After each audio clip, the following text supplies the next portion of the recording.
What's going on, everybody? Welcome back to the Eclectic Collector channel. Today I want to talk about a story that is essentially a rom-com, and it is a part of the shoujo beat line. This is actually I think the second story that I ever read that is a part of the shoujo beat line. The first one being Romantic Killer, which I've been told is essentially not actually a shoujo story, but instead a shonen. So I have no idea why that was a part of that, but apparently it offended a bunch of people, and it really angered some fans of the shoujo stuff. A story that isn't actually shoujo made it onto the shoujo beat line.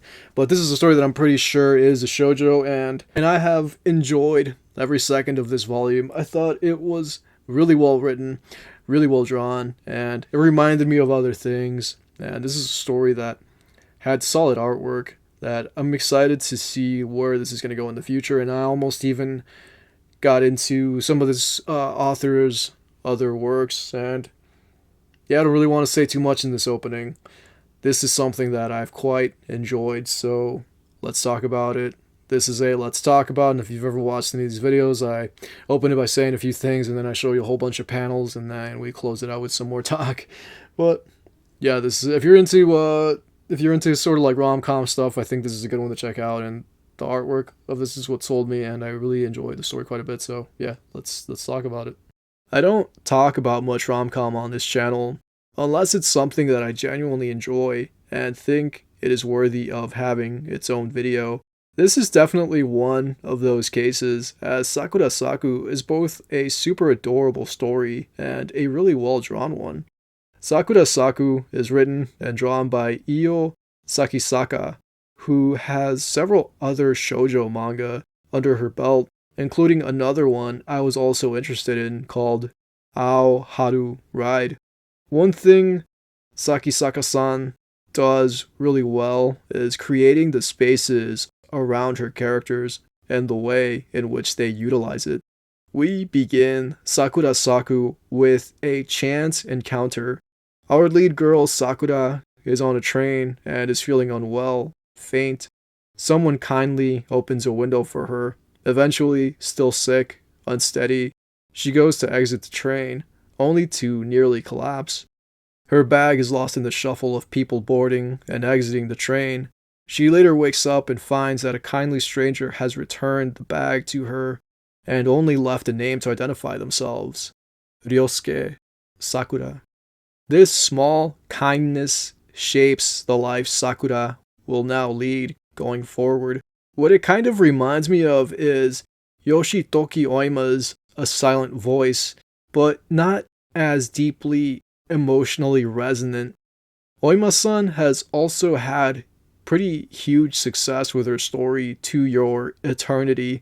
However, in the way that this story reminds me of the work of Yoshitoki Oima is in the character relationships. They seem to get along pretty well and have a vibrant youth about them. They may be holding something within themselves, but outwardly, they are a lot of fun to be around, even as a reader. With this tale being called Sakura Saku, it isn't squarely about Sakura, though she does essentially take the lead throughout most of it. There is also another character who shares her name, only he goes by Saku, Sakura being his last name, same as the guy who saved her, which is also how he is brought into the story. He's the younger brother of her supposed rescuer, Ryosuke, only he is the exact opposite of what his saintly brother is to Sakura, in her heart, a beacon of altruism. Sakura Saku, beyond the romance part of it, just feels like a great story about a teenage girl finding herself. She is considered a goody two-shoes, but she's okay with that because it means she is being acknowledged. Sakura wants to stand out, even in the smallest way possible. From her first school play as a young girl to helping a fellow classmate find a piece from her missing necklace, Sakura laments on being Villager C or Tanuki 2, and this is something that is referenced a few times throughout this volume. In some ways, she still feels like that little girl.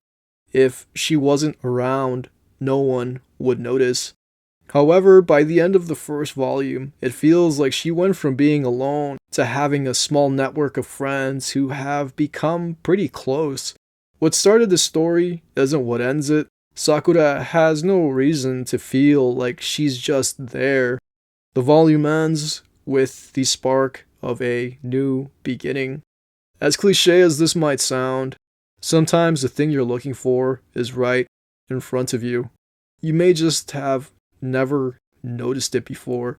However, once it comes into perspective, you suddenly see it in a new light, and it feels like everything else around it has gone dull or no longer exists. You wonder how you could have missed it for so long. You begin to feel it in your chest, the tightness, the loss of breath, the sudden rush of blood that is young, budding, love. So I'm like a really open-minded person. Like I will check out whatever. I like a lot of different stories. I like a lot of different storytelling. And I've always been a fan of like rom-com sort of stories. Like a long time ago watched this show called Suzuka or something. I think it was about soccer or something if I'm not mistaken, and Clannad back when I remember watching that, and I also watched Honey and Clover. I watched that forever ago. I watched over the years, just watched like a lot of anime, a lot of like rom-com anime, and I really don't watch that much anime now. I'm kind of watching like Jujutsu Kaisen, and I was watching some different stuff. I was watching Call of the Night and whatever. Another manga that I actually really like is Call the Name of the Night. I don't know if that's considered a shoujo or not, but that's actually a really good manga as well. I've read the first volume. Haven't read the second volume yet, but I do have it, and I'm hoping to maybe check that out soon. And yeah, I've always enjoyed this sort of storytelling. Like I'm not really like a fan of just like straight romance. Like I watched this other one that I cannot remember the name of, and I can never remember the name of it.